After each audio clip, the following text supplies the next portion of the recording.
When can we tune in to the podcast? My turn? I didn't know it was my turn. I'm like, Yeah. oh, I'm looking at you like, Chris, what you doing next? In the show notes. I'm looking like, huh?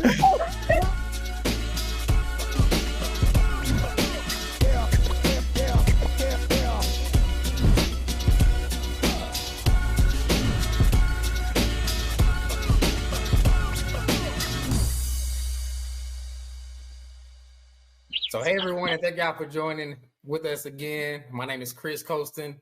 I'm here with Isaiah Tukes, Kimberly Lake, and Laria Reed, and we are Four Friends in a Book. So, if you're tuning in for the very first time, Four Friends in a Book is our monthly podcast series where we have a discussion centered around a book that we're reading together, and we come here to discuss discuss that book and any relevant or current topics that may associate with that. So somewhat like of a book review mixed with just table talk amongst friends. And so we want you guys to tune in with us each month and join us. For those of you that are already familiar with our show, please like and follow us on all social media platforms. And if you haven't already, please subscribe to our YouTube channel. We're trying to get those numbers up. So please do us a huge favor and help us out in that area. So today it's a very special show. We doing big things on Four Friends in a Book podcast. This is only our third episode, but we got our first guest.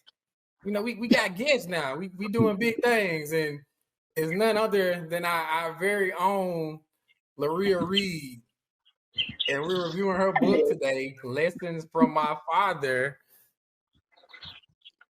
Yay. And we're gonna have a discussion. So as Isaiah calls her, a media mogul and an author and all these other different things or whatever. So we're just gonna jump right into the book.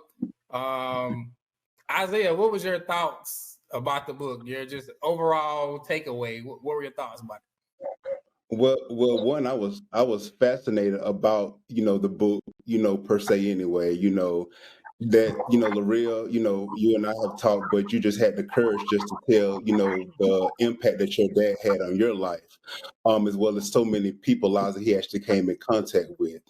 And I want to talk about this one specific chapter. It's one of my favorite chapters actually in your book, chapter 7, and where you discuss entrepreneurship. He had a mentor, Pastor Jordan.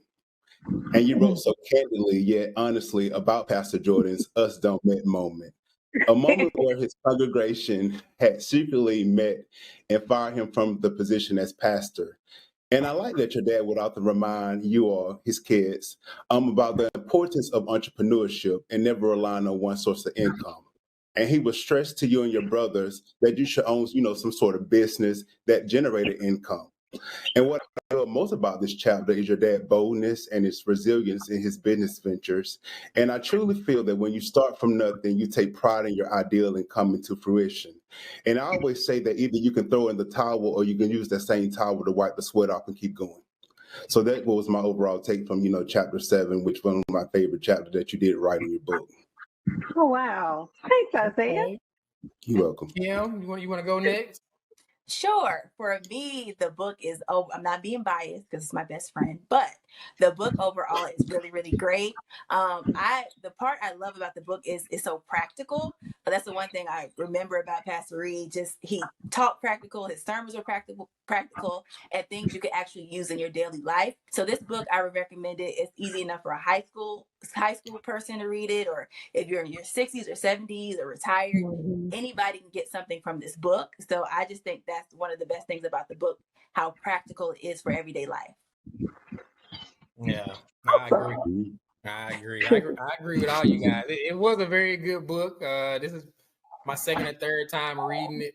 I just think for anyone that has a very family-oriented upbringing, it definitely resonates. It definitely speaks. I mean, just to hear the stories of growing up, hearing about Laria's father, mother, her brothers, and just that whole process, and even her, kind of being a daddy's girl and following her dad around, and just the lessons that she picked up, and now she was able to actually to put that in a book form.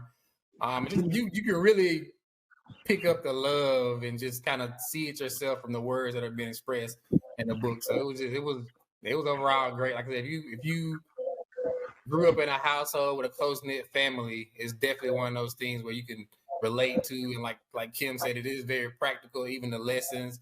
I love the fact that you started each chapter, with the scripture, but also ended with actual lessons as well, or overall takeaways that you had. So that was another, I guess, just a piece that kind of stood out to me. So Isaiah kind of already did it, but do you guys have any, I guess, particular chapters or things that kind of stood out more specifically to you, or any sections of the book? And Laria, we're gonna come to you later, so we ain't talking to you right I now. understand. Yeah, we'll get to you. But Kim, did you have anything, or even Isaiah, many other areas in the book that really stood out to you guys that you really had an impactful takeaway from? I did. I think for me, it was the tie between two chapters, and that was thinking big and loving your family. I can relate to Pastor Reed in that way because I'm a dreamer. So I have big goals and dreams for myself, for my film career. And in that aspect, I can relate to him on that. But also, I know in the future, like, I want to have a family, a husband, and children. And I don't want to have that success in life at the expense of them. So he had that balance of putting his family first, but still pursuing his dreams and goals, but always remembering that family was the most important thing.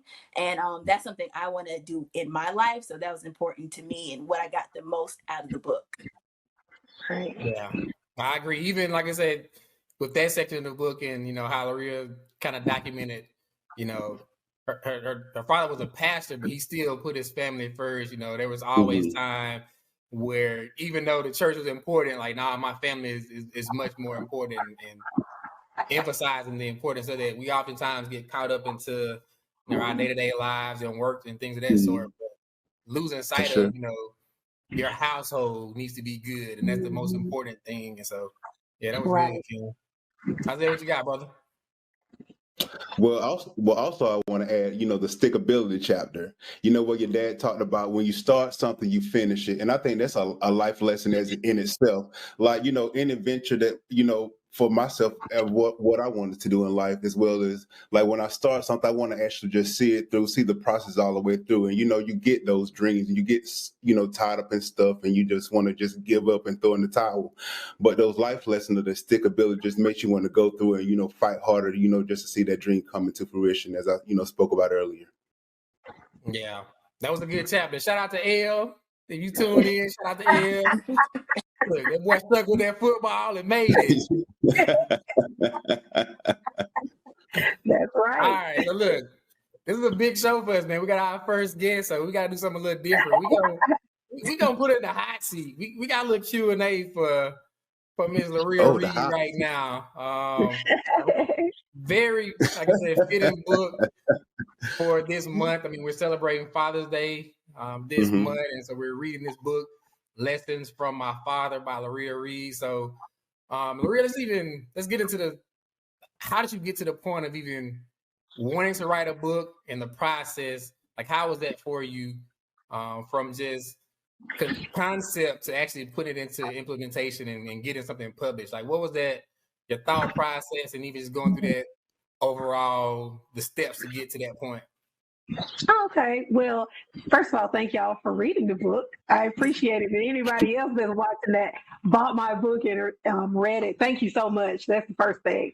The second thing is, it was kind of like one of those, how you kind of fall into something. And I started kind of jotting down things that my dad said. And he always was saying stuff. He was always teaching. He was always saying things. And Kim, we worked at the church with him, and we quote him all the time because he would say stuff, and we would just be like, whatever. And everything he said would be like dead on the money, especially after he passed away. It was like, he told us da da da da da da da, or he said such and such. And I would just think of all these things he would say, and I just started jotting them down. And I was like, I should write a book. Like, they had a lot of really good things that he taught me. And so he passed away in 2012, but I didn't, and I would write chapters or write down things and jot things down, but I never put it together. And it seemed like it was very emotional for me. So I would write stuff down, then I start crying. Then I'd be like, okay, I'm gonna stop. And then, a couple months later, I write down some more, and then I stop. So I did that until like 2018, maybe. 2017, I want to say. And then it was like a mad rush. Like, I got to go on and get this finished. So it was released. Was it 2018 or 2019? 2019. I'm sorry. 18. Was it 18 or 19? 19. 19, yeah, because it was a year before the pandemic. Yeah. So 2019, I was able to get it done. By that time, I've been saying 2018, but 2019, and I was able to finish it on up. But it was one of those things where I just wanted to write down some things that I learned from him. And it ended up being like, I should share this with other people, because there's a lot of people that knew him or didn't know a lot about him or never met him. But I feel like he had a lot of good life lessons that he taught me. And I just thought it'd be cool for other people to hear about. So that's how I got there. Did good. You did a good job of capturing that. Who else has questions for Ms. Reed here today? Lessons from my father. We getting deep. Well, I have a question. Lareal, you wrote where your dad was stressed to you and your brothers, just to make sure that you all marry someone with the closest upbringing to yours as possible. He will also stress that their person's last name should be equal or greater value than your last name, Reed. And if you're going to get married, do it right or don't do it at all. To me, this ties to what I would think of biblically about being equally yoked. Would you expound upon that, what made you, wanting to write that portion of the book, or what you got from your dad once he, told you that story? So when I would meet guys or whatever, he'd be like, that boy, no, you got to come from a good family. And I feel like everybody's not going to be, and he would say, no, they don't have to be like our family, but they need to have some sense of that foundation that you have, because he counsels so many people. And he said it always went back to how you were raised. Like everything was back to how a person was raised. So even like, just say I said you did something crazy, he would say like, who raised you? Like that way, and you could be 50 years old. his philosophy was, a tree can only bear what it's made with. Like you can't plant an apple tree and get peaches from it. So his thing was, the way that thing was raised, or the way that person is raised, you naturally, just like with me, and the way my thought process is with a lot of things, I'm probably not changing because I was raised in a certain way to expect certain things and to look for certain things. So he always talked about finding someone, and not necessarily with the money, because I think people think automatically, oh, they got to have money. And it's like, no, it's not about that. It's about that. Because he didn't have nothing when he met my mom. My mom was making more money than him. She was teaching school, and he was like hustling. And he had so many jobs, as I talked about. But it's about those values and somebody that has a good core where they're moving and they're pushing toward whatever it is they feel that they're called to do and that they're gifted to do, and they're not afraid to do it. So he always talked about making sure that last name, he was like, their last name needs to be equal. Like, however you were raised, you need to marry that kind of person. Or, and he would go into a lot of, I wish I could bring it back and be like, Daddy, come and explain this a little more. But he always talked about that, about making sure that however you were raised, you should be with someone like that. Because it's tough. If, like for me, and I'll keep going, for me, if just say something happened with my mom and she needs to live with me and my husband, I don't want to have to go to my husband and have to explain that. Of course, that should be a conversation that we should have before. But I feel like his mom could come with us. My mom could come live with, we have a house big enough where she could have her own room and live there and do what she, but if you didn't come from that where you had a close parent or you don't understand that, and I feel like it's some conversations that I shouldn't have to have where I'm fighting for certain things. You know what I'm saying? That's true. That's true. So for some people, and I know some of y'all may watch and say, but that's the way I was brought up. So that's the way, that's what I expect. And so that kind of goes back to that equal or greater value than the last name Reed. That's basically what he was saying. Yeah. I love it. Thank you for the explanation. That's good. That's good. Look, your daddy said you need to find you a cool nerd. all the time. So He was like, "Look at her." I need to watch. I need what you to said is like, very important. Yeah, what you said is very important, even with kind of what Isaiah mentioned, the importance of having, I guess, that understanding. And if you have similar backgrounds, I don't think it's as difficult to try to convey that to your partner. Right. If you have a similar upbringing, I just think it's a lot easier to have those conversations, even those unspoken things, because again, if you're familiar with it, if you grew up in the same or similar structure, then it becomes natural and not as big of a stretch to kind of step into that situation. So Right. Ken, what you got for Miss Reed today? My question is a little different, but say it was funny. I just had a memory of your dad even talking about relationships, because when I used to tape him or something, and he'd be like, "Man, Kim, me and Deacon Lake mess you and Laria up, because I mean, he's been out there. They can't beat us, and y'all trying to find somebody on our level, and y'all just can't do it. I'm sorry." So that it'd be funny talking about. But my question is, if you could go back and add a story or a person in the book or a lesson, something you might have thought like, oh, if I could do it over again, I would add this. Like, do you have something you would add, or a person or a story you would add to the book? You know, it's funny. The first thing that just came to my mind, because I didn't know what you were going to ask me, was about my grandmother being the person that kept our family together. My dad's mom, for the Reed family, she was the Reed family reunion. She started it in the 70s, where everybody came to the house, and she was the one that told my dad to keep the family together, and he was always the one making sure we always had our reunions, and we always had our da-da-da-da. I wish I could put in more of my grandmother, because she sacrificed a lot as a homemaker. And I know I talked about my grandfather, but my grandmother was very intricate in even forming my dad's life. Because my grandfather was very tough on my dad. He didn't understand his personality. My grandfather was very serious. My dad was like always, and everybody, I didn't get to know my grandma that well because I was young when she passed, but she was very funny. Everybody says, "Oh, Laria, you look just like her." And my dad used to tell me, "You look just like you look like Mama. You act like her," because she was really humorous. She liked to have a lot of fun. And so that's one thing I wish I could have put my grandmother in more, because she had a huge impact on my father, which had a huge impact on me. So that's something I just realized. Yeah, that's good. And even speaking about that, so things that you may have added to the book, or things you feel like you may have, I guess, if you went back and did it again, that you would have, maybe slid in there. I know we kind of talked about this earlier, but would there be a possibility of doing a part 2 to the book? Yeah. Have you thought about that? Have you considered that at all? I actually have, and I was looking through, actually going back through this book, and like, what did I miss a little bit more of, or what could I do that I did not mention? Because there's a lot more I could have put in there, but I was just trying to, honestly, I was trying to get this book done.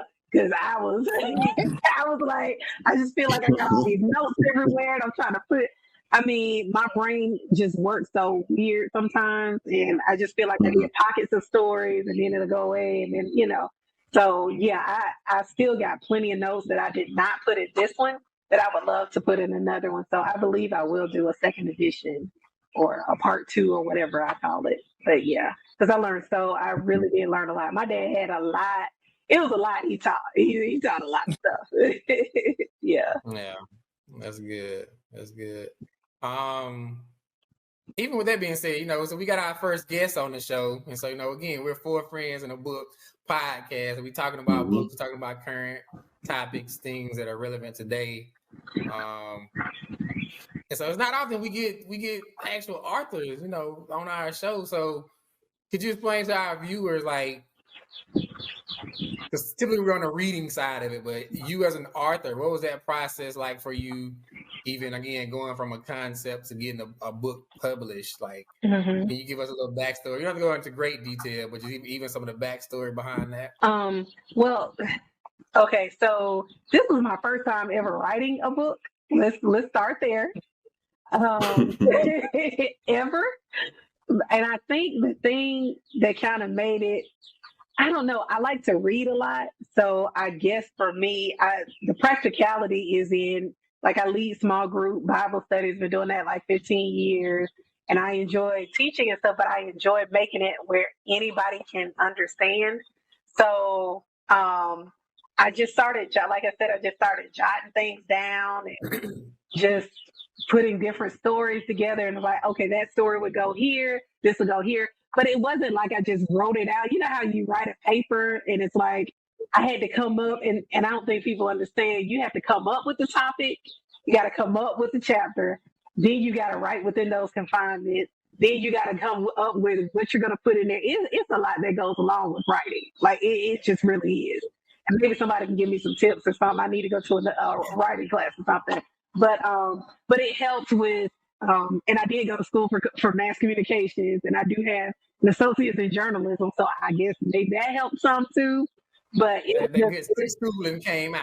Right. It's like a whole process with writing, and you know, I didn't have a ghostwriter or anything like that. I literally physically did everything. So I think that's that makes a difference, because I know some people that write books and it's like, oh, well, so and so did it. You know, I talked to them and they put it together, but I didn't have that luxury. Maybe one day y'all come back and I'll be like, yeah, have you a writer? But that's good. Even like I said, from the perspective of, you know, this is your first book. You didn't really know how to do it, but you made it happen. So you had that again, that stickability to start something and finish it.